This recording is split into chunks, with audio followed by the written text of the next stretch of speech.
এভাবে আমরা গিয়েছি ক্রমশ দূরে, এক পা সকালে আর এক পা দুপুরে। ভেবেছি আজকে না হয় সন্ধ্যা যাক, কাল কথা হবে, এমন কি তাড়া, থাক।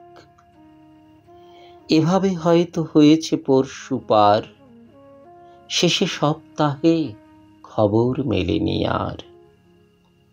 মাসেও এখন হয় না খবর জানা, যে যার মতোই গুটিয়েছি হাতখানা।